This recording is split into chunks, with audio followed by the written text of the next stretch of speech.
Bienvenidos una vez más a la segunda edición del ciclo de charlas abiertas de Radio Manicomio, esta vez con Martín Becerra, para quien pido un fuerte aplauso, por favor. Gracias. Muchas gracias, Martín, por estar con nosotros. Gracias, gracias.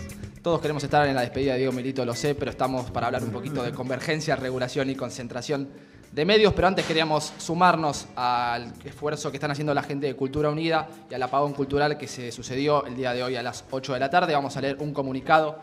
Los que quieran grabar con sus celulares y demás todo lo que va a ocurrir acá y sumarse a la cultura autogestiva, independiente, de todo poder de turno. Hoy los espacios culturales de la ciudad de Buenos Aires, teatros independientes, centros culturales, clubes, peñas y milongas, apagamos las luces para encender la alerta. Debido al incremento desmedido por parte del Gobierno Nacional de las tarifas de luz y agua que venimos sufriendo desde el mes de febrero, hoy estos espacios están en riesgo de cerrar sus puertas para siempre. Nos declaramos en estado de emergencia. Somos espacios que se sostienen por su esfuerzo y que necesitan de políticas de Estado que promuevan, fortalezcan y protejan el trabajo nacional y artístico, cuidando no solo las fuentes laborales, sino también el derecho a la cultura. Nosotros no tenemos ni una rentabilidad extraordinaria, ni financiera, ni especulamos con el acceso al arte. Somos artistas y trabajadores de la cultura que percibimos salarios de trabajadores. A pesar de nuestros reclamos, desde hace ya más de 2 meses, la respuesta por parte del Estado Nacional en relación a una política pública que proteja nuestros espacios es nula. A este atropello se suman las políticas de persecución y clausuras constantes que vivimos los espacios culturales de la Ciudad Autónoma de Buenos Aires. Ante esta grave situación, le exigimos al gobierno de Horacio Rodríguez Larreta un fondo de emergencia urgente para paliar estos aumentos y que se trabaje en la implementación de una tarifa nacional diferencial para todo el sector cultural. Hoy apagamos las luces para encender la alerta. Hoy apagamos las luces para defender la cultura libre e independiente. Hoy apagamos las luces para reclamar a los responsables públicos que garanticen la posibilidad de acceso al arte sin fines de lucro extraordinario. Hoy apagamos las luces porque creemos que el arte es un derecho, no un beneficio. Hoy apagamos las luces para visibilizar una realidad que se presenta con un oscuro porvenir. La cultura no se apaga.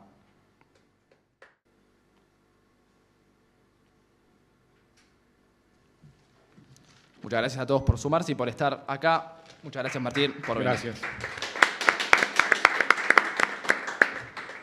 Dicho esto, vamos a también estar ayudándonos con el proyector que tenemos acá atrás. Vamos a estar viendo un par de videos y cuestiones que hacen a la materia de regulación, concentración, divergencia y otras cuestiones. También, Martín, estuviste el lunes pasado en una organización de la Universidad Nacional de Quilmes en relación al fallo de Susana Nobile contra el caso de la revista Barcelona, un panel muy interesante con Roberto Gargalela, Horacio Berbisky, Romina Mangel, Mario O'Donnell y demás. ¿Qué pudiste tener de esa experiencia? ¿Qué te dejó la experiencia y el fallo? ¿Qué pensás acerca del mismo?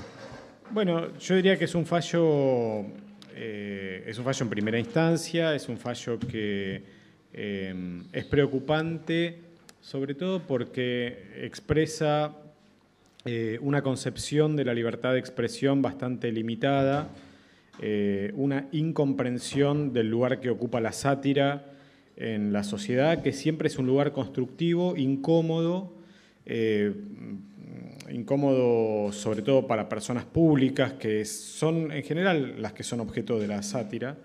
Cuando digo personas públicas, es uno de los ejes que tiene este fallo y es uno de los puntos más problemáticos que se analizó en esta mesa del lunes pasado, porque Cecilia Pando, la persona que litigó contra la revista Barcelona, es una persona que emprendió acciones públicas.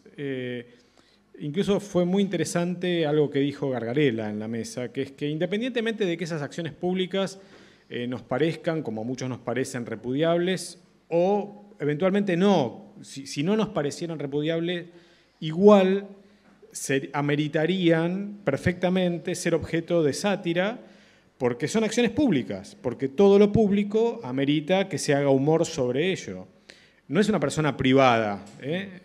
Y bueno, sobre ella se hizo un fotomontaje, la revista Barcelona, que es una revista de sátira además, que usa mucho el sarcasmo, hizo un fotomontaje, Cecilia Pando se sintió agredida por eso, y la jueza le da la razón, le da razón confundiendo temas de honor, de intimidad, de privacidad, Es un fallo que, en ese sentido, espero que sea revisado en segunda instancia. Ya fue concedida la apelación a la revista.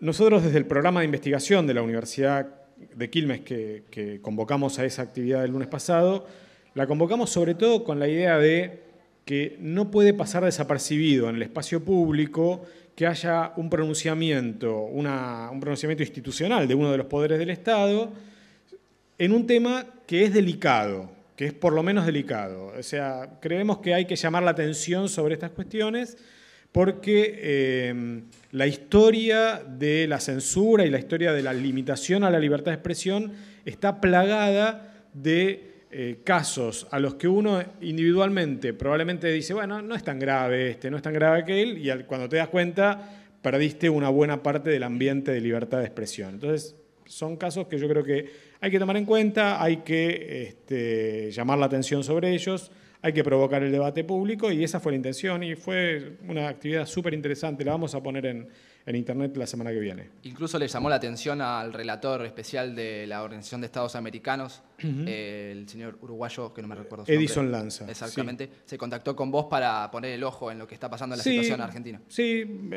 efectivamente. Me preguntó qué pasaba con eso, si tenía más antecedentes. Bueno, como tenemos una cordial relación, digamos, de colaboración cuando ocurren cosas en la Argentina, algunos podemos mandar información y eso es lo que he hecho, sí. Edison también participó de la audiencia que participaste vos y otros profesionales del área del derecho a la información en la Comisión Interamericana de Derechos Humanos a raíz de las modificaciones que sufrió la Ley de Servicios de Comunicación Audiovisual por los decretos de necesidad de urgencia que mandó el Poder Ejecutivo. Si quieren, vamos a ver una parte de lo que fue la presentación de ustedes y después vamos a comentar un poquito acerca de eso, una cobertura que hicimos desde Radio Manicomio, desde el Congreso de la Nación. La Coalición por una Comunicación Democrática estuvo en el evento. Dale. Vamos a verla.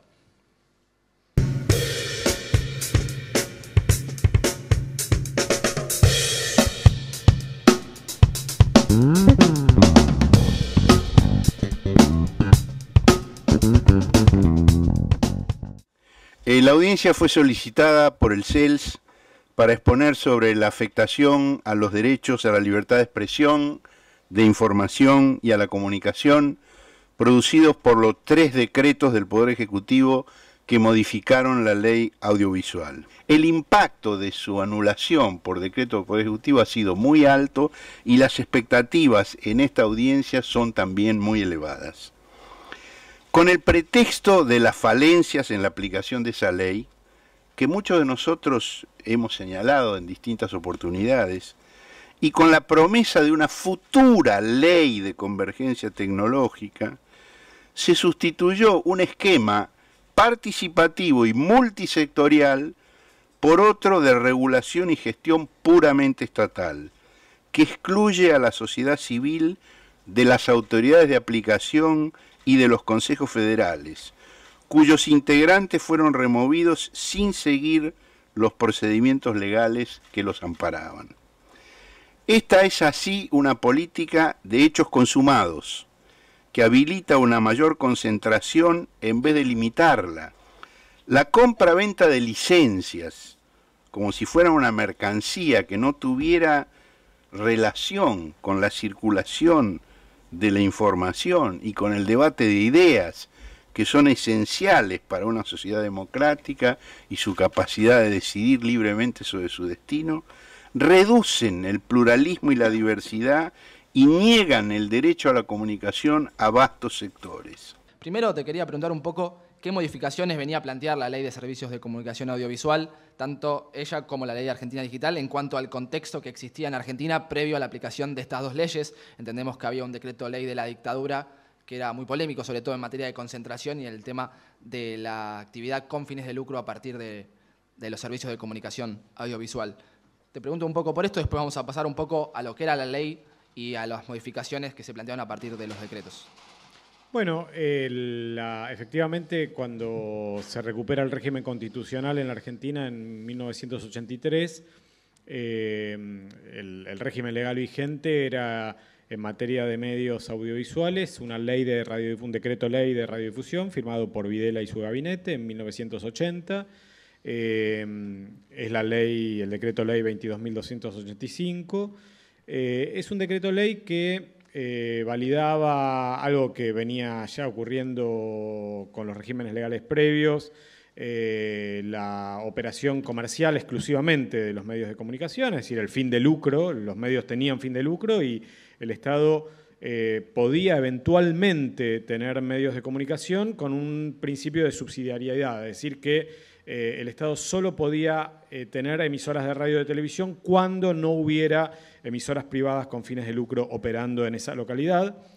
Por supuesto, no estaban permitidas las emisoras sin fines de lucro, desde luego no estaban permitidas las emisoras comunitarias, ni alternativas, etcétera, ni las del movimiento cooperativo, ni las de sindicatos, etcétera, ¿no?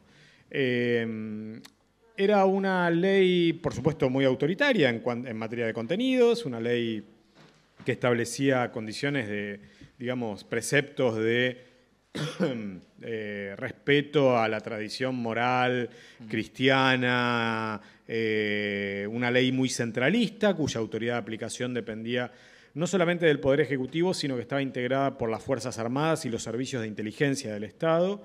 Una ley que planteaba estrictas condiciones para la concentración de la propiedad y niveles de reglas de juego que impedían la propiedad cruzada, por ejemplo, entre los dueños de los diarios y los medios de radiodifusión, radio y televisión. Eso fue modificado. Gracias. Eso fue modificado en 1989 por la Ley de Reforma del Estado, votada en el Congreso de la Nación, que alteró lo que era parte del artículo 45 y 46 de la Ley 22.285, que permitió la propiedad cruzada. A raíz de eso, el presidente Menem, la primera privatización que encara es la privatización de los canales de televisión, 11 y 13, que ganan dos consorcios integrados por empresarios de medios escritos. El 13, el Grupo Clarín, digamos, el diario, la empresa periodística que tenía la propiedad del diario Clarín, ya era el más importante en ese momento, obviamente, en materia de lectoría, y el Canal 11, un consorcio que integraban, entre otros, Editorial Atlántida, ¿no? O sea que los medios gráficos empezaron a meterse, y eso fue el disparador de una década, que es la década del 90, donde se expandió mucho la lógica multimedia, se concentró mucho la propiedad, y sobre todo un sector clave que es el de la televisión por cable. La ley de 2009, la ley 26.522 de servicios de comunicación audiovisual, plantea un paradigma distinto en términos de quién puede ejercer el derecho a explotar licencias de radio y de televisión, es decir, el derecho a la libertad de expresión, también en términos de acceso a las licencias, incorporando a el 90 y pico % de los argentinos, que son los que no tienen fines de lucro, es decir, los que no somos empresarios y que hasta ese momento estaban proscriptos del acceso a la titularidad de licencias.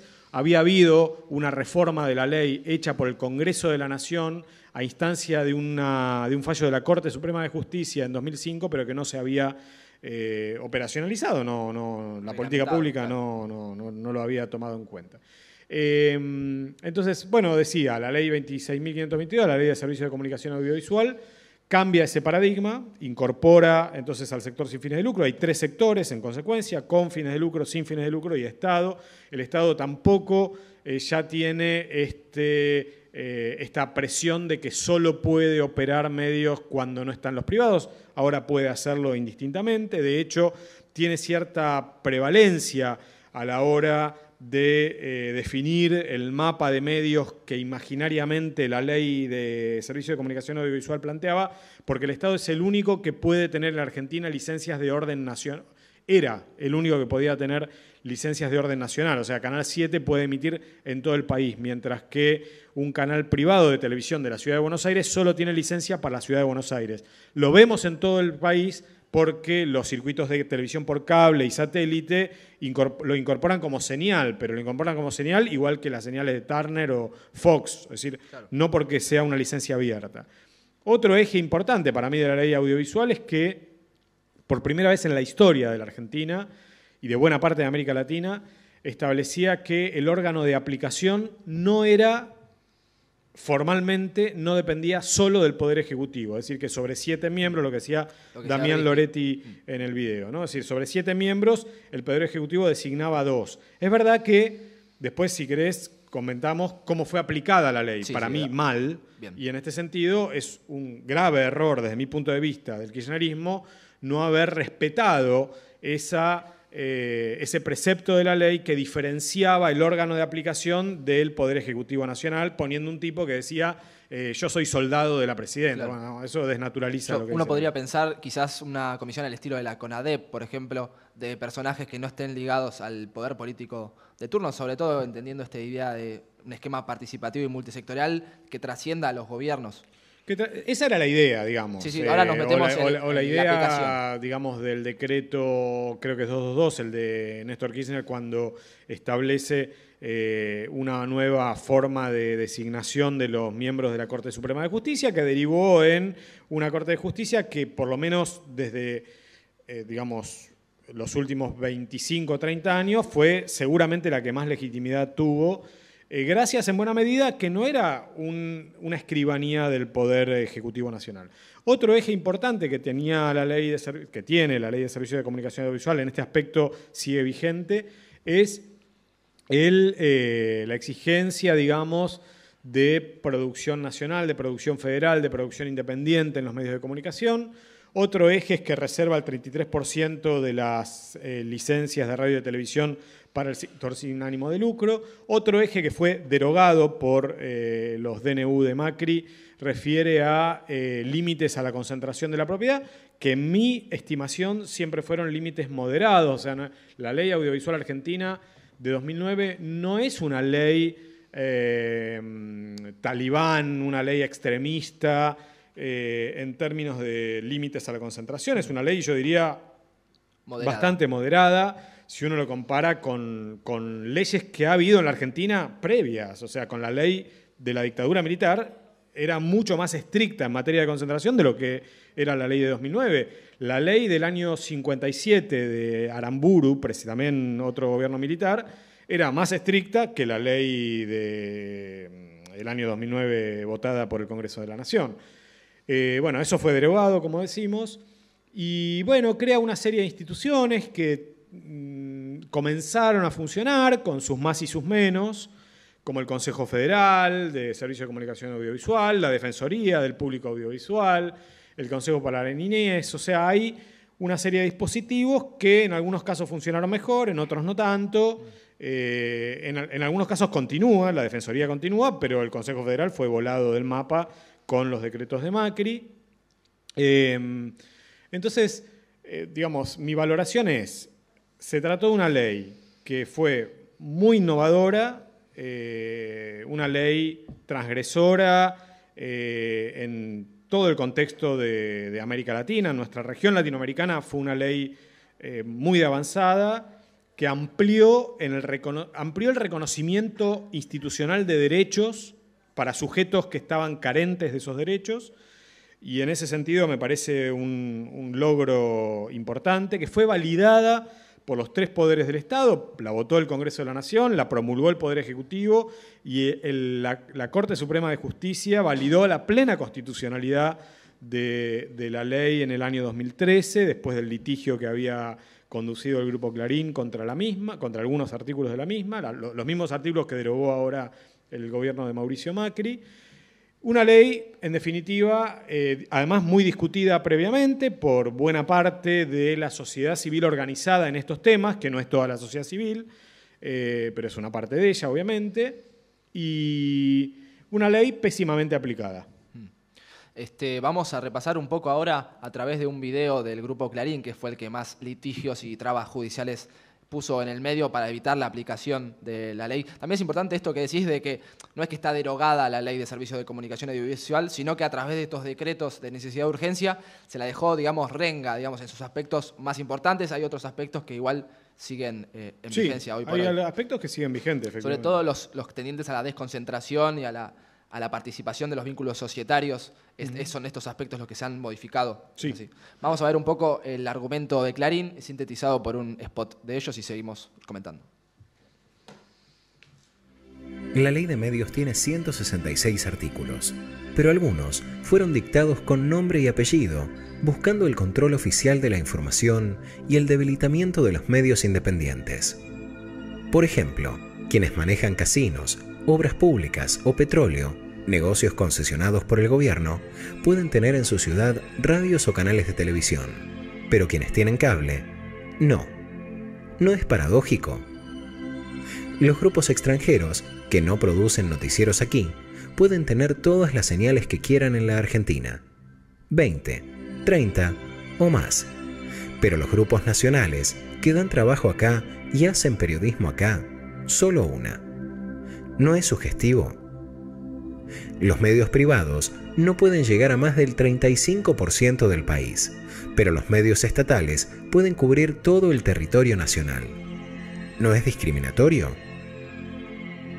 Los cables no pueden llegar a más de 24 localidades, pero sus competidores directos, las empresas de televisión satelital y telecomunicaciones, pueden cubrir las 2.200 localidades de la Argentina. ¿No es absurdo? Todo esto no sucede en ningún país del mundo. Y tiene un fin: debilitar a los medios independientes para que todas las voces dependan del poder político. La Ley de Medios tiene algunas trampas que esconden violaciones constitucionales. Por eso la justicia las está revisando. Ese es el procedimiento que indica nuestra Constitución. Ni más, ni menos.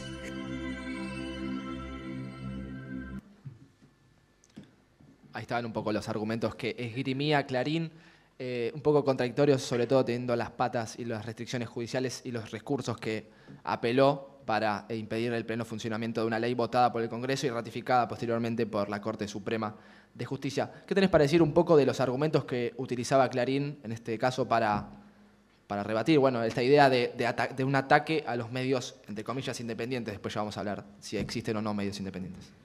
Bueno, yo creo que, digamos, que la ley audiovisual tiene algunos artículos que estaban efectivamente, que dañaban particularmente, si se hubiera aplicado, el interés corporativo del Grupo Clarín, es verdad. O sea, yo creo que eso es un argumento legítimo, digamos.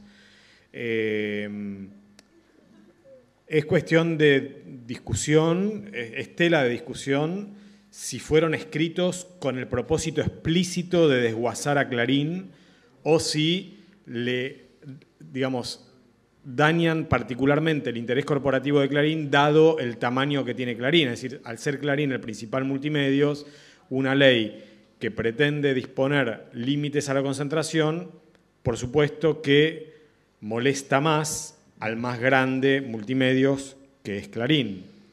Sin embargo, digamos, si yo tuviera que imaginar una ley de cero, algunas disposiciones que el spot menciona como absurdas o como sugestivas o no sé qué, algunas las revisaría y la facilidad que tienen, por ejemplo, señales de cable extranjeras para no tener ninguna exigencia de producir contenido local, también la revisaría.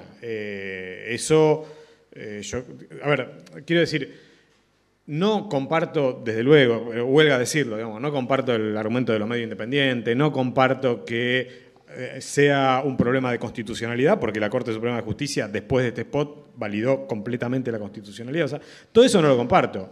Sí creo que, fuera de discutir si es constitucional o no, corresponde discutir si es políticamente pertinente para un país como la Argentina el tipo de límites que se puso en la ley audiovisual, que fue una batería distinta de límites. En algunos casos yo los revisaría y en otros casos los mantendría.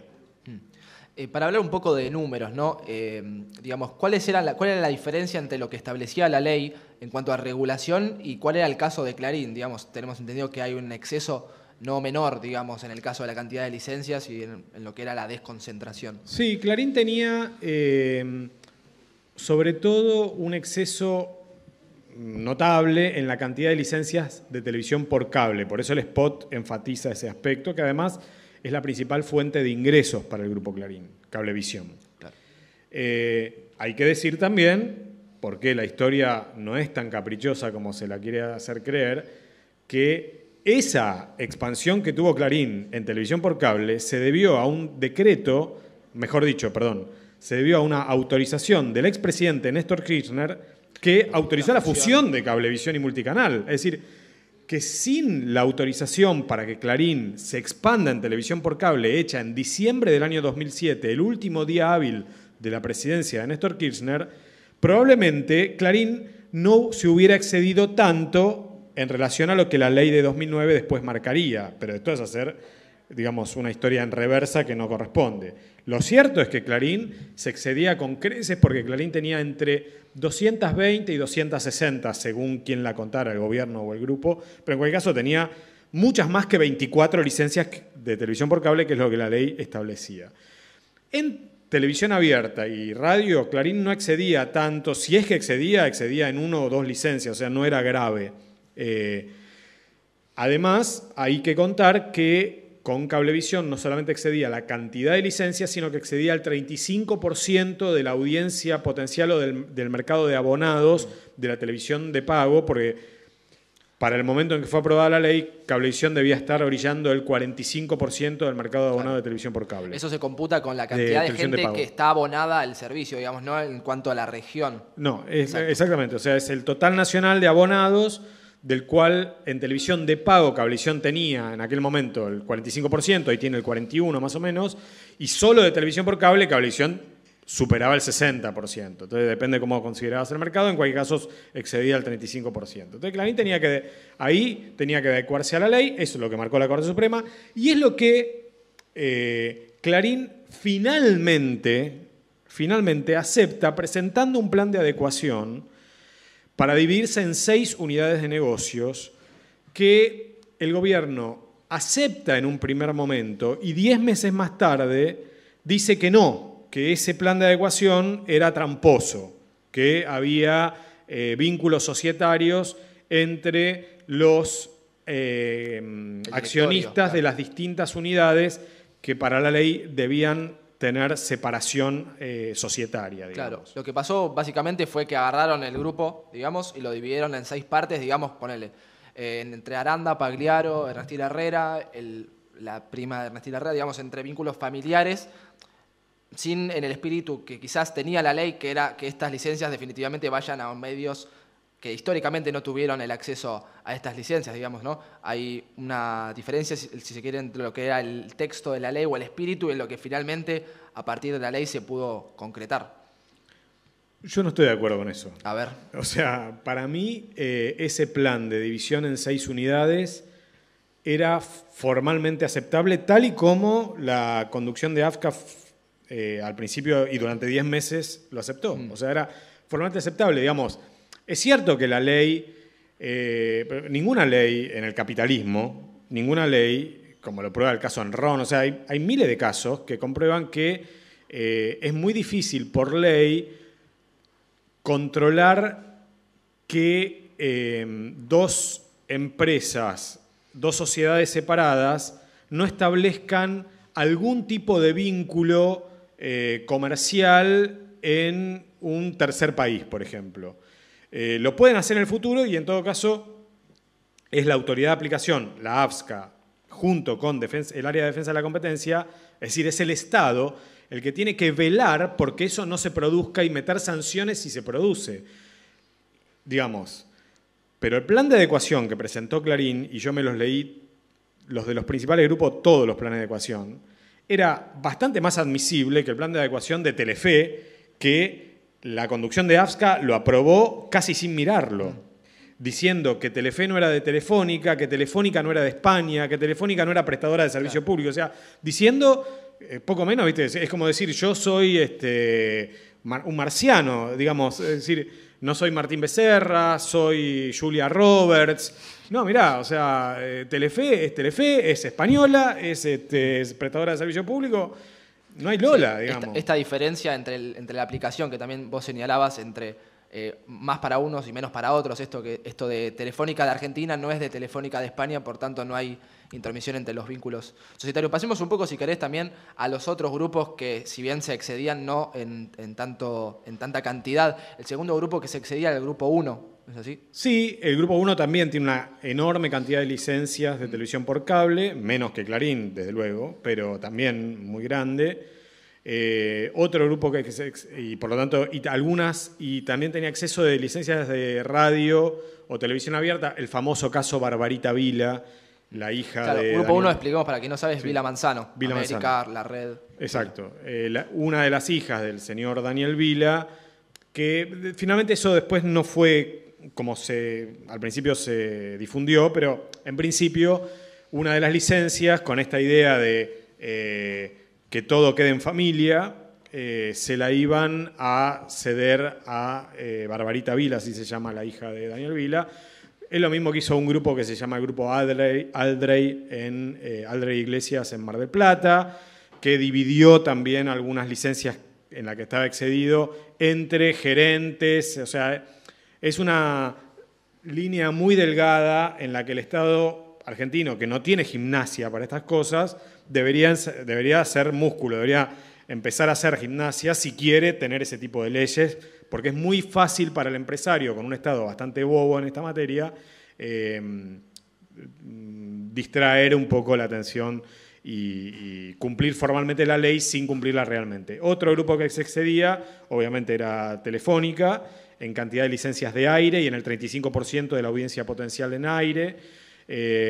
Otro grupo que se excedía era el grupo Pierri, Telecentro, en materia también de televisión por cable. Otro es Cadena 3, que es un grupo muy importante en Córdoba y en el interior de la Argentina, en tierra adentro, como decimos los que somos del interior. Ellos, entre otros grupos, que me estoy olvidando seguramente de varios, ¿no? Te saco un poco de lo que es la coyuntura de la ley de medios y la concentración, para meternos un poco en cómo caracterizás vos el rol de la información y de los dueños de la información y el poder que tiene los dueños de los medios de comunicación en tanto manipulación o no, o cómo ves vos el poder de la información en tanto rol influyente en un nivel político y social, ¿no? ¿Lo ves como algo, digamos, modelo, digamos, de aguja hipodérmica, si se quiere, como una inoculación directa? ¿Crees que hay otras cuestiones o factores que entran en juego, digamos, a la hora de que estos mensajes lleguen y de qué manera a la población? Teniendo en cuenta también otros casos saliendo de la Argentina, podemos ir en casos latinoamericanos, caso brasileño, está el Grupo Globo, que también posee una alta concentración y juega un rol también preponderante en la política brasileña. Sí. Bueno, yo creo que después de muchas décadas, digamos, de evolución, de enriquecimiento de las teorías de la comunicación y la teoría sobre los medios, pensamiento sobre los medios, yo creo que la idea de la manipulación es una idea muy rústica y muy poco productiva para analizar cómo funcionan los medios. Con la idea de la manipulación, Cristina Fernández no hubiera sido reelecta con el 54% de los votos, digamos, porque los principales medios de comunicación operaban de manera directa y frontal y públicamente en contra de ella, y no obstante eso sacó el 54% de los votos con casi 40 puntos de diferencia, sí, una barbaridad sobre el segundo. Entonces, Lula no hubiera sido reelecto, ni Dilma electa o reelecta. Es verdad que cuando los gobiernos tambalean, no por causa de los medios, y acá yo me diferencio mucho de muchos colegas que opinan lo contrario, no por causa de los medios, pero tambalean por sus inconsistencias políticas y económicas, entre otras cosas, porque es fácil, digamos, usar la coartada de los medios concentrados que están volteando al gobierno popular, pero fuiste reelecto con el 54% y ahí no tenías problema, ¿no? Entonces, digo, cuando hay problemas objetivos en términos de que cruje la economía, de que algo pasa en la sociedad, de que el ánimo y el humor social va cambiando, es verdad que los medios pueden acelerar, pueden estimular, pueden dar agenda y un encuadre a las principales noticias que conducen y amplificar, digamos, esas noticias que son malas noticias para el gobierno. Pero un gobierno con una economía sólida y con un manejo de la cosa pública, con consenso social, es difícil que un grupo de medios le haga daño cierto a ese gobierno. Y repito, o sea, yo creo que la historia latinoamericana reciente habilita a ser cautos con la idea de la manipulación. Creo que es una idea muy fácil, que es una idea que ahorra el camino del pensamiento complejo sobre estas cuestiones, que es imprescindible el pensamiento complejo, porque los medios además son vínculos sociales, o sea, el vínculo que tienen los medios en la sociedad es un vínculo que excede con mucho incluso a la dimensión de lo político. Es una dimensión política en un sentido gramsciano, en un sentido amplio, en la construcción de sentido común. Por fuera de lo partidario. Claro, exactamente. O sea, no por un líder político. Sí, sí, sí. Quiero decir, cuando digo sentido común es la mercantilización es la vía que tienen los medios para financiarse. Bueno, eso es sentido común. Disputar ese sentido común es mucho más arduo para mí que poner todo el eje en el presidente fulano o la presidenta mengana. O sea, me parece que eso, por lo menos a mí esa discusión me parece que no me parece muy productiva. Repito, creo que la historia latinoamericana reciente es una antítesis perfecta de esa hipótesis y es muy facilista, ¿viste? Nos joden porque... No es así. Además, justo los que te joden son los que hasta ayer departían con vos, los invitabas a tomar café a tu quinta presidencial y le diste la mejor sesión de su historia en términos de estructura corporativa cuando permitiste que se concentraran como que se concentraron. No solamente en la Argentina, vale para Globo PT, que no es solo PT, es esa alianza que ahora estalló por los aires, sí, lamentablemente. Vale para Chávez con el grupo Cisneros, ¿no? Chávez le quita la licencia de RCTV, algo que en la historia de esta radio y de AMARC ha tenido un cimbronazo fuerte en el año 2007 a Radio Caracas Televisión, pero en el mismo acto se la renueva a Cisneros. Entonces, unos eran golpistas y le quitamos la licencia y otros eran golpistas pero le renuevamos la licencia. Ese tipo de comportamiento, a la larga, también contribuye a que haya grupos concentrados que, digamos, no son necesariamente grupos antigobierno, aunque son grupos que construyen políticamente un statu quo y un sentido común difuso, o difundido más que difuso, que me parece que es lo que muchos de nosotros en general ponemos en discusión y que es más interesante, porque es más permanente, es más estable, liga mejor, digamos, se vincula mejor con la sociedad y es más político en un sentido estratégico de la expresión, sí. Me parece pertinente también la definición que hace Muraro, Heriberto Muraro, del concepto de manipulación, revisándolo y haciendo un aspecto crítico del mismo. Esto que decís vos de, digamos, la eficacia de un medio de comunicación que la puede tener o no, pero siempre revalidada o vista en una coyuntura, en un determinado momento histórico y político determinado, ¿no? Digamos, esta idea de, bueno, los medios dicen tal cosa y la gente... este carácter omnipresente de los medios no aporta mucho a la idea a la hora de analizar lo que pasa a nivel social. No, exactamente, no aporta ni a nivel de comprender lo que pasa en los medios, no ayuda a entender las complejas mediaciones que hay en la estructura de medios y en la estructura productiva y en la rutina productiva de un medio. Muchos de los que hablan de manipulación nunca vieron un medio por adentro, nunca laburaron en un medio, no tienen idea de lo que es lo que Aníbal Force llamaba la máquina por adentro. Y además, como vos bien decís, no ayuda a entender la sociedad porque coloca a la sociedad en el lugar del estúpido cultural, que viene un poder omnímodo, manipulador, que puede torcer las conciencias de los estúpidos que son guiados como las ratas por el flautista de Hamelink. No es así, digamos. En todo caso, eso tampoco explica cómo esa sociedad es tan madura, tan consciente y tan,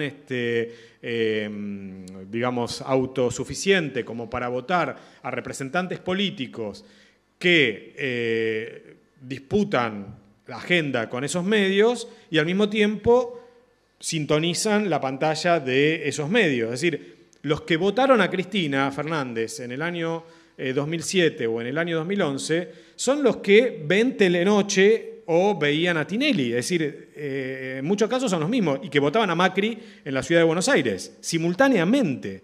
Entonces, esa complejidad, la lógica de la manipulación no te ayuda a entenderla. Bien. Cerramos un poquito este tema, pasamos a otro desde el cual vos has hablado bastante, has escrito libros al respecto, que es el tema de la convergencia. Quería que le expliques un poco al auditorio a qué se le llama el proceso de la convergencia y cómo se enmarca este proceso en la Ley Argentina Digital del 2014. ¿Qué discusiones viene a plantear esta ley y qué sería la convergencia? ¿A qué le llamamos convergencia? Bueno, la convergencia es un concepto que surge ya hace más o menos entre 15 y 20 años. Y básicamente al principio de lo que se trataba era, que era muy novedoso en aquel momento, que por un mismo canal de distribución de contenidos pudieran circular, digamos, contenidos audiovisuales, televisivos, conexión a Internet y servicios de telefonía. O sea, un mismo cable, un mismo soporte de distribución o de transporte y distribución podía indistintamente, digamos, distribuir esos servicios. Con el tiempo, esa idea se fue complejizando cada vez más y yo creo que hoy tenemos por lo menos 3 grandes definiciones de convergencia que no son del todo compatibles entre sí. Y yo creo que tanto el gobierno anterior con la Ley Argentina Digital, esta de finales de 2014, como el gobierno actual con el decreto de necesidad de urgencia 2007, todos sus largos considerandos y la promesa de que en el futuro próximo va a haber una ley de comunicaciones convergente, tienen una comprensión precaria de lo que es la convergencia. Es lógico en un presidente, no tiene por qué ser un presidente un especialista en estos temas, es lógico en un ministro, tampoco tiene por qué ser especialista en estos temas, pero es más preocupante cuando uno llega a niveles de funcionariado donde se supone que ellos sí son, porque son los que escriben los decretos o leyes o reglamentos, y bueno, ellos sí deberían comprender un poquito mejor la cosa, y en general no comprenden muy bien.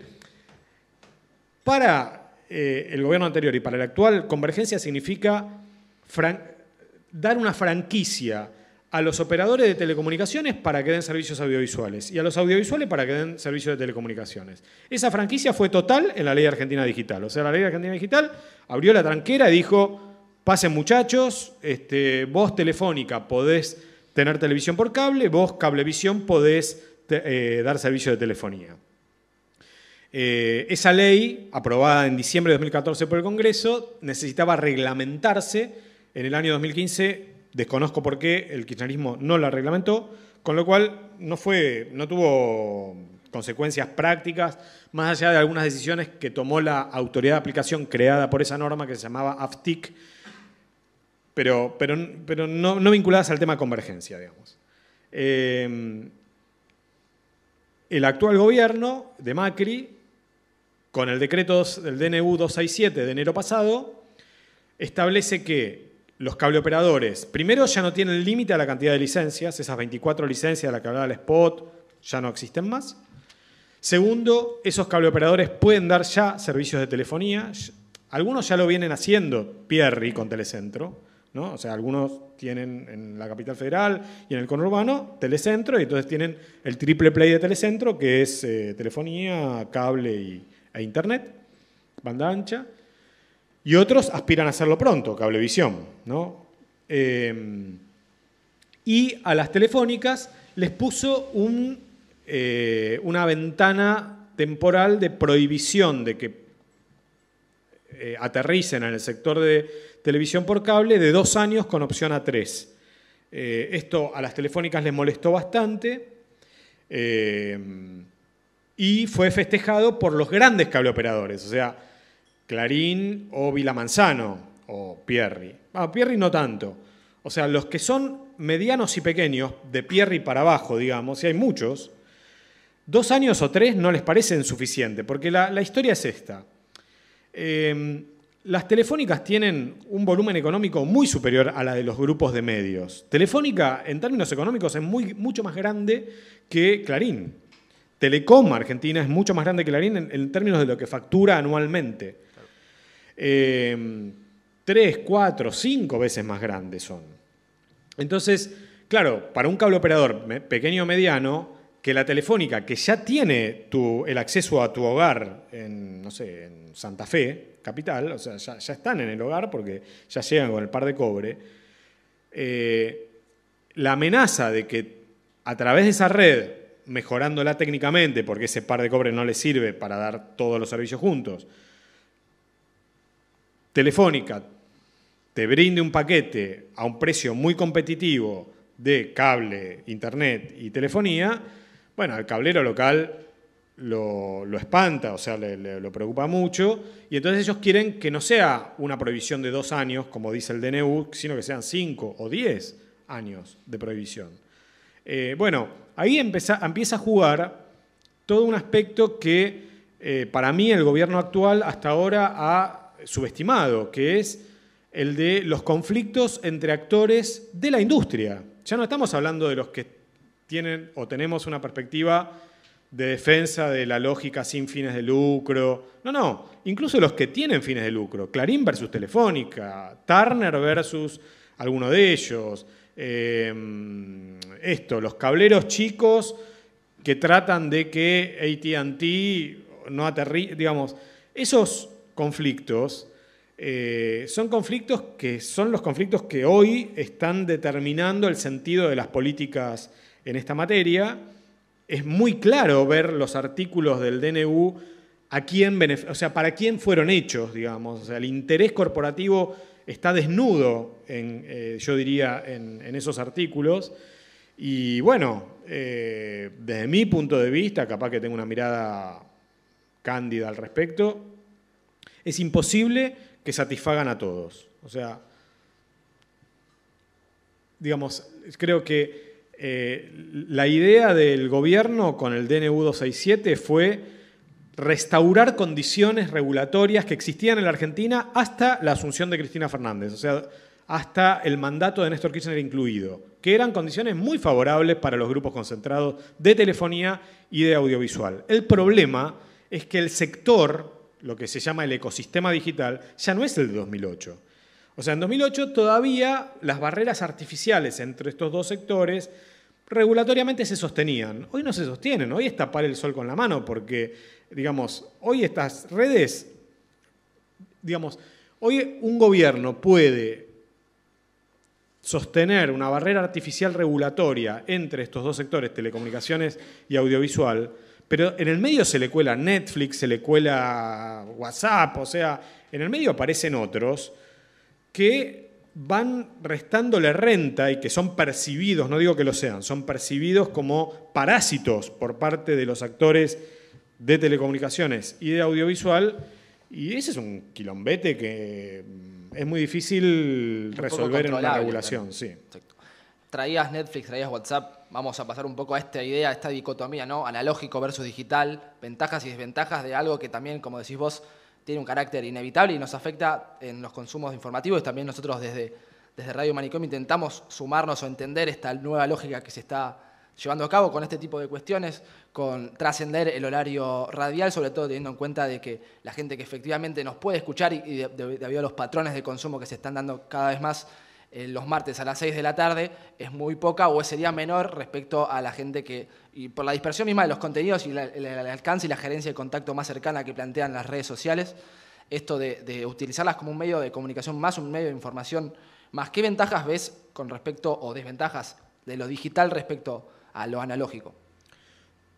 Veo ventajas y desventajas, como decís. O sea, obviamente, digamos, se ha dicho mucho y vos mismo lo planteás, la posibilidad de acceso a contenidos fuera de la lógica de la programación, para mí es la principal ventaja que tenemos los usuarios, ¿no? de contenido, sea de información o de entretenimiento también. Es decir que, y eso yo creo que es una de las principales rupturas en la lógica tradicional de funcionamiento de los medios, que era una lógica en donde el medio establecía una agenda y esa agenda la programaba. O sea, no solamente te definía la jerarquía, la ubicación del contenido, te doy 10 minutos en la apertura del noticiero, o te doy el título de etapa a 4 columnas o a 8 columnas, sino que además había una lógica de programación. O sea, te doy 10 minutos en la apertura del noticiero y el noticiero solo va de 8 a 9 o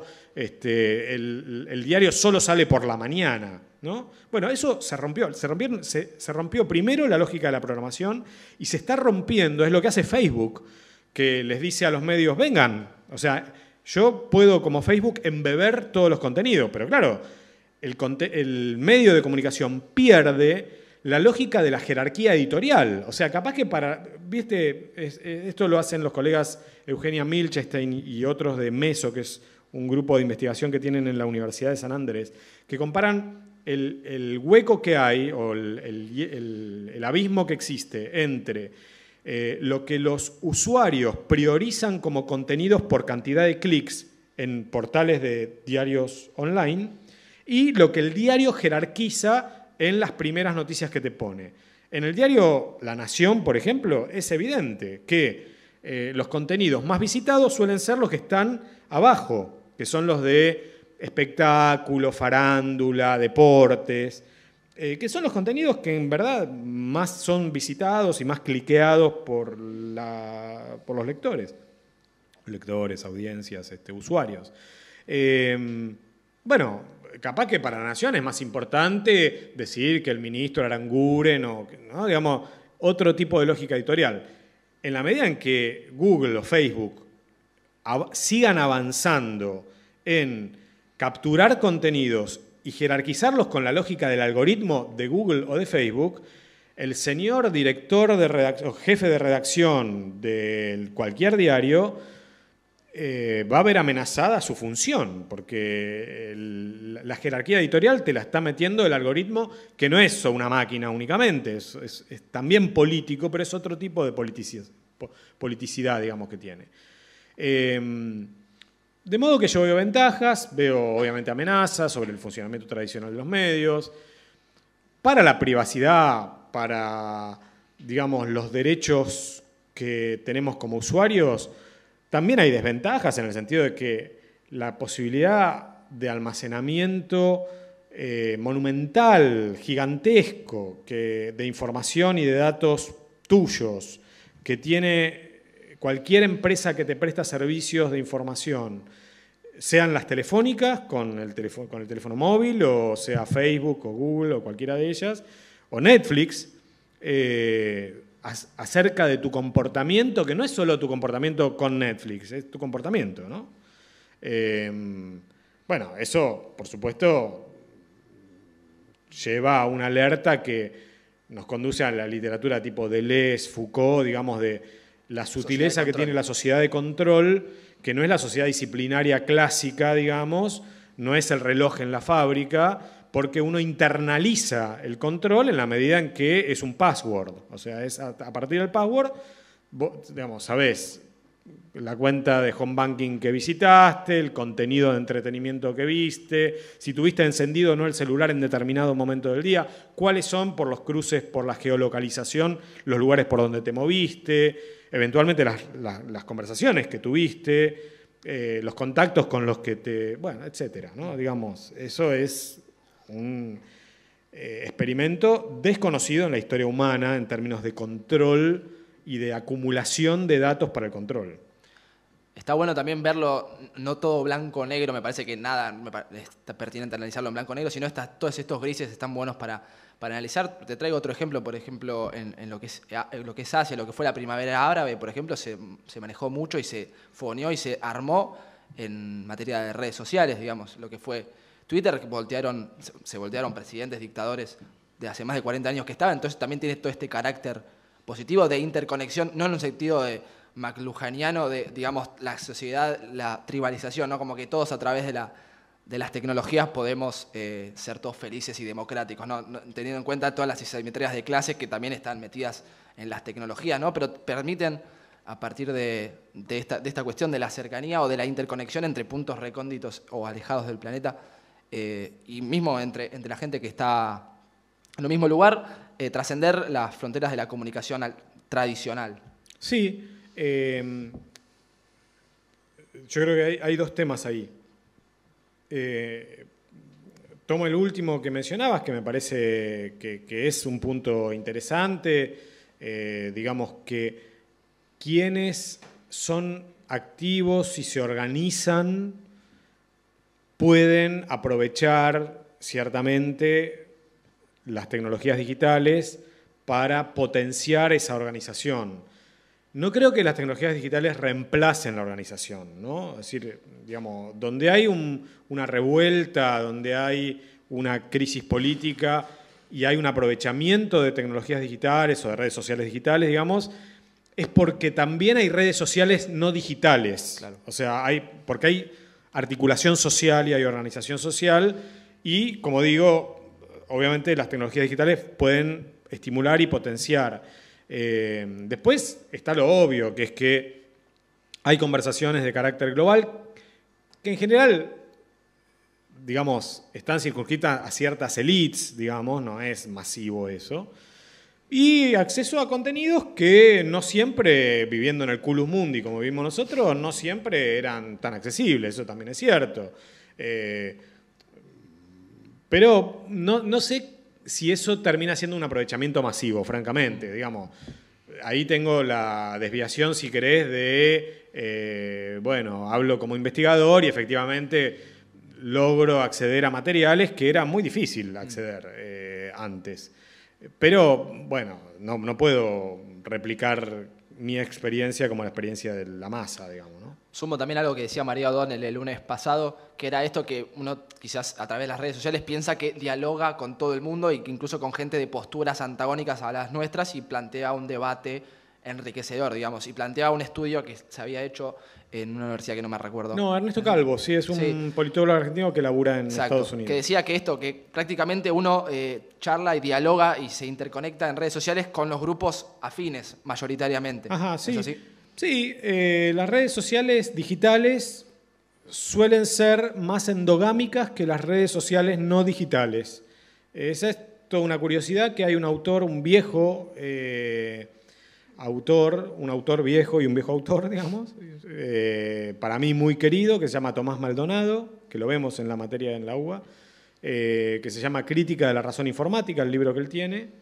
Y ya en el 98, cuando no existía la red 2.0, no había redes sociales digitales, no existía Facebook, etc. Pero ya en aquel momento él intuía esta cuestión, o sea, se llamaban las comunidades virtuales, que efectivamente uno tiende a asociarse más con los que le confirman a uno los juicios o prejuicios que tiene y tiende a disociarse, o sea, a bloquear o a dejar de seguir o a anular la amistad con aquellas personas con las que tiene diferencias fuertes, digamos, ¿no? Entonces, parece que uno vive en un termo en donde se retroalimenta de gente que piensa más o menos como uno y cuando uno sale de ese termo se encuentra con sorpresas. A mí me ocurre constantemente y eso que yo uso mucho Facebook y Twitter, sobre todo Twitter, con un espíritu agnóstico y con curiosidad porque me interesan estos temas, hago un esfuerzo doble para seguir gente y estimular contactos que tal vez si no me dedicara a estos temas no seguiría, francamente, porque sus opiniones me resultan en muchos casos chocantes o repulsivas, etc. Pero bueno, hago ese esfuerzo, qué sé yo, porque me dedico a esto. Pero igual, o sea, voy a hacer una práctica social, yo hago boxeo. Voy a boxeo y en el vestuario me encuentro con opiniones que digo, pero esto, o sea, vivo en un termo, o sea, digamos, o sea, claro, es decir, es gente con la que yo no tengo ningún tipo de contacto intelectual en las redes sociales digitales. Es un planeta distinto, somos de faunas completamente distintas. O sea, es como que yo vivo en una pecera y de golpe me largan, viste, en la jaula de los leones. Entonces digo, wow, me falta mi elemento natural, digamos, ¿no? Los medios, hay una clásica teoría, que es la teoría de la agenda, que empezó siendo muy también rudimentaria, que es la agenda setting, pero se fue enriqueciéndose con el tiempo, que tiene esta máxima, o sea, los medios no son tan eficaces en decirnos sobre lo que, digamos, sobre lo que pensar, no son tan eficaces en decirnos las ideas o en incorporarnos temas, sino que son más eficaces a la hora de suprimir temas de la conversación.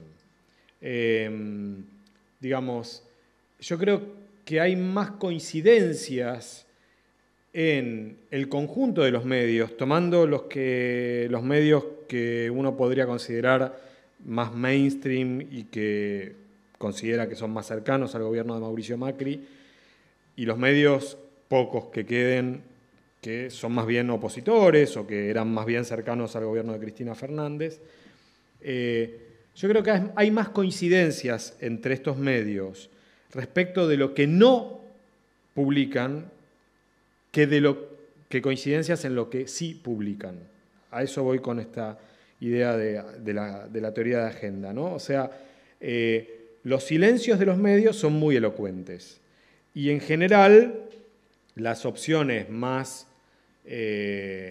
radicales, no marginales, radicales, no suelen estar en los medios, ni de un lado ni del otro, digamos, porque todo lo que amenaza al statu quo no suele ser levantado por los medios. Los medios son parte de la institucionalidad que tenemos como sociedad y en ese sentido son conservadores, o sea, portan en sus genes la lógica de conservar lo que existe, no de transformar lo que existe. No tienen vocación transformadora los medios. Como no lo tiene ninguna institución, no la tiene el matrimonio, o sea, no la tienen las instituciones, son para conservar prácticas previas.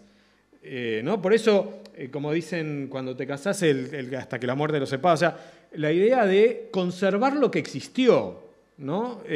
Como meterlo en un freezer. Es una ilusión que todas las instituciones que tenemos funcionan así. La universidad funciona así. Bueno, en fin, todas las instituciones. También los medios que son parte de la institución. No son parte de la institucionalidad estatal, pero son instituciones en el sentido de prácticas digamos, sedimentadas en el tiempo y cristalizadas en una organización, digamos. Entonces, sí, si la pregunta es, digamos, aquello que puede ser rupturista, cáustico, radical, desafiante del statu quo, no tiene lugar en los medios y eso los caracteriza como un dispositivo, digamos, de conformidad, yo presto mi acuerdo con esa idea. Pero eso no significa manipulación. Digamos, eso no es manipulación directa. Los medios, ya digo, no nos llevan de la nariz a hacer una cosa u otra. Ahora, la importancia de los medios, no la vengo a... Yo me dedico a esto, digamos, sería además arruinarme mi propio yeite, digamos, con esta... Digamos, sí, claro, son importantes y además Coca-Cola no destinaría, o Nike, la millonada que destinan, si no tuviera ningún tipo de efecto esa invasión publicitaria en el comportamiento final nuestro. O sea, algo hay, seguro. Pero yo lo veo más como una, digamos, como que construyen una idea de comunidad en donde el valor de la mercancía es fuerte, donde el valor de la rebelión o la discusión es un valor débil, ¿no? Lo veo más en ese sentido, de prestar consenso a las condiciones que tenemos, que a decir voten a este presidente o bloqueen o volteen a este otro presidente. Eso no veo que funcione así. Después, una cosa breve más sobre lo que vos preguntaste.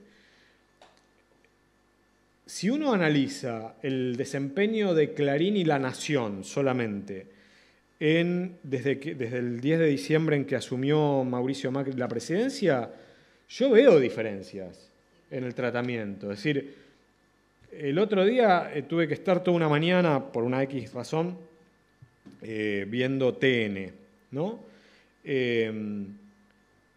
Ese día, que era un jueves por la mañana de hace 15 días, 15 días más o menos, toda la mañana de TN fueron dos temas. El Lázaro Gate, que uno dice, bueno, siguen pegándole a Cristina al kirchnerismo, y el tema del tarifazo.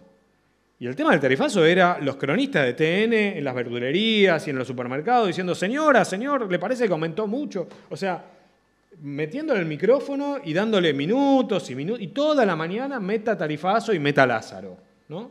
Bueno, eso, para quienes hablan del cerco mediático, eso no es cerco mediático.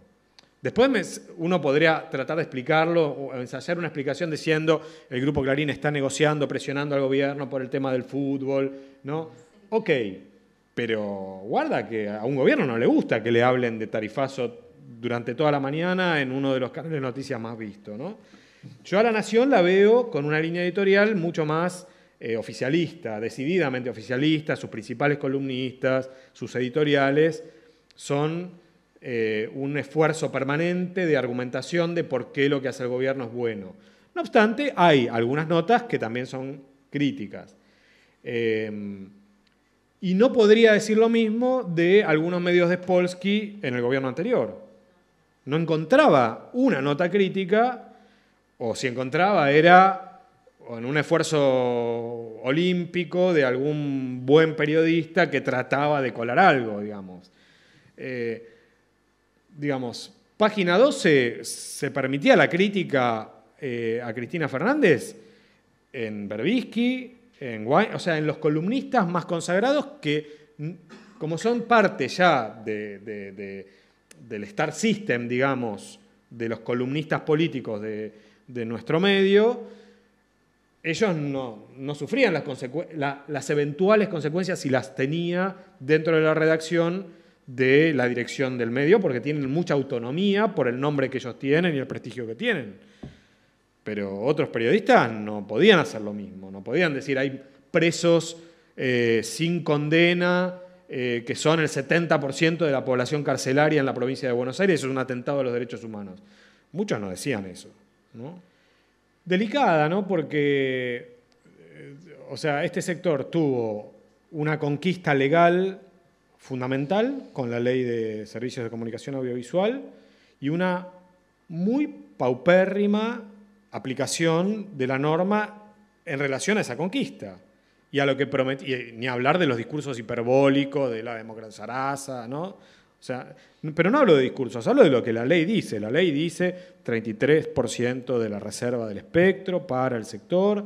La ley dice que a los 180 días de aprobada, el gobierno tiene que garantizar un plan técnico para ordenar el espectro radioeléctrico. Pasaron 180 por 6 y por 12, perdón, 180 por 12 y no tenemos plan técnico todavía hoy. O sea, hay un atraso considerable en términos de la formalización legal del reconocimiento que se obtuvo para el sector. Sí hubo avances, tampoco soy necio, es decir, los FOMECAS permitieron equipar, por ejemplo aquí en La Tribu y en muchos otros medios comunitarios, equipar mejor al medio comunitario, permitieron financiar producciones. En alguna línea de FOMECA permitió también el tema de apoyo para la gestión, digamos. Y eso fue un avance también muy considerable que está en sintonía con lo que la ley dice en la asignación de una parte de los fondos para el sector sin fines de lucro, para el sector comunitario en particular. Pero la situación de precariedad legal es alarmante, verdaderamente, porque, digamos, en muchos casos, y La Tribu es un ejemplo, se siguen con los PPP de Menem. Es decir, la situación legal de muchos medios comunitarios es un permiso precario provisorio otorgado en la década de 1990 con la ley de la dictadura militar. Y eso no, legalmente, en muchos medios comunitarios, esa es la situación legal hoy, en 2016, después de 6 años de una ley que prometía blanquear y legalizar al sector, entonces, o reconocerlo, o que hubiera concursos donde pudieran presentarse. Entonces, esa es una situación de debilidad, por un lado. Por otro lado, veo yo no soy optimista, o sea, fe, esperanza, y eso no es mi discurso en general, pero en este caso yo diría que veo con mucho agrado que ni siquiera el gobierno de Mauricio Macri discute la existencia de 3 grandes actores a la hora de pensar una futura ley. el ENACOM, que es el órgano gubernamental creado por el DNU de Macri, dice en su página web formalmente que la futura ley de comunicaciones convergente va a tomar en cuenta a estos tres sectores, al sin fin de lucro, con fin de lucro y al Estado, y que va a tomar en cuenta ciertas asimetrías. Bueno, a ver, digamos, el equivalente a Macri, si es que hay equivalente a Macri, en Brasil no sostiene lo mismo que acá. Eso significa que no es propio de las ideas de una fuerza política de derecha o de centroderecha o como se le quiera llamar al PRO, sino que hay una construcción social que incluso ha calado en sectores que tradicionalmente están en las antípodas de una agenda inclusiva para el sector sin fines de lucro. Y bueno, no te lo cuestionan. En Chile lo cuestionan. En Chile lo cuestionan, en Brasil lo cuestionan, en Colombia lo cuestionan. En Brasil las radios comunitarias están criminalizadas, van en cana, les decomisan los equipos. Bueno, es interesante, digamos, que haya habido un avance en la comprensión de la sociedad que incluso los sectores políticamente más alejados se sientan a dialogar y dicen, bueno, es un sector que tiene derecho a funcionar. Vos me dirás, qué posibilista, es una posición. Bueno, pero para mí, que ya tengo algunos años y que vi momentos de persecución y de decomiso y de amenaza real a la existencia, el hecho de que una fuerza política que no sea una fuerza amigable, pero que sin embargo te reconozca, me parece que no es poco. Para mí es mucho más grave. Está vigente porque hay una ley del año 2006, que es la ley que regula los DNUs, que fue impulsada por el kirchnerismo en el año 2006, y que es una ley que para mí, se me dirá, bueno, vos no sos abogado, pero no hace falta ser abogado ni ser demasiado entendido para decir lo que voy a decir, es absolutamente inconstitucional, porque es una ley que regula los DNUs. Los DNUs son decretos de necesidad y urgencia, ¿está bien? Que lo firma el presidente de la Nación y su gabinete. Esa ley dice que si el decreto de necesidad y urgencia no es desaprobado en el Congreso, el decreto sigue vigente. Y para ser desaprobado lo tienen que rechazar las dos cámaras. No vale con que lo rechace una cámara. En cambio, para que una ley sea ley, lo tienen que aprobar las dos cámaras. O sea que para cualquier presidente es más fácil hacer un DNU sobre cualquier tema que hacer una ley. Es más fácil gobernar por DNU, porque con DNU necesitas que una cámara te apruebe, o que no te rechace, mejor dicho. Mientras que con una ley necesitas que las dos cámaras te aprueben. Hay que remar mucho más con una ley, con un proyecto de ley. Entonces, claro, ese es el riesgo de regular creyendo que uno se va a eternizar en el ejercicio del gobierno, que no va a venir otro. O sea, es un problema que a mí me parece de principio elemental de la praxis política. Hoy estamos, de la praxis humana. Hoy estamos, mañana no estamos, mañana viene otro. Además vivimos en repúblicas, o sea, hay elecciones, no hay reyes. Con lo cual, si hoy está el gobierno de Macri debería actuar como si pasado mañana, en el año 2019, ganara la elección el señor Massa, el señor, no sé, Urtubey, o Cristina Fernández, o el que sea, o el, ¿cómo se llama? Alguien del FIT. ¿No? Cualquiera, del Cañe. Exactamente, cualquiera. Es decir, bueno, el DNU de Macri no opera con esa lógica. También opera como si fuera a quedarse eternamente. Entonces, designa un órgano regulador que depende del presidente. Entonces viene otro presidente, les pega una patada a todos y pone a las autoridades que quiere el próximo. Como esa ley es una ley vigente, como es una ley sobre la que no se ha declarado la inconstitucionalidad, lo que debería ser una demanda contra el DNU es pedir la inconstitucionalidad de esa ley para el caso concreto de la demanda que se está realizando. Yo no sé si hay alguna demanda realizada en estos términos. Supongo que debe haberla. Pero como el Congreso ya lo validó como ley, tampoco tiene tanto sentido, digamos, ¿no? Y en general, el Poder Judicial en la Argentina, en América Latina en general, es muy sensible a los cambios del sentido del viento, digamos, y me parece difícil que hoy algún juez se arriesgue a jugársela contra el DNU. Me parece que incluso todos los actores del sector audiovisual que yo conozco, incluyendo al sector comunitario, alternativo, están intentando que una futura ley contemple las reivindicaciones y los derechos ya conquistados y que no sea regresiva. Pero yo no conozco actores, conozco un solo actor social que todavía tiene como bandera la derogación del DNU y la recuperación plena de la ley audiovisual con todos los dispositivos institucionales tipo AFSCA, o sea, que Sabatella vuelva a la AFSCA. O sea, eso no lo veo en el ambiente donde, así, de la agenda de las distintas organizaciones sociales.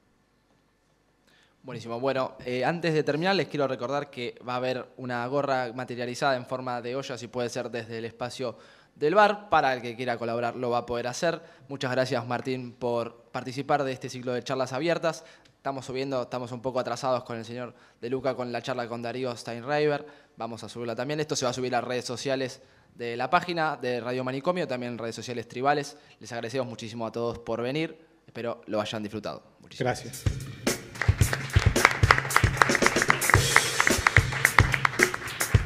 Gracias.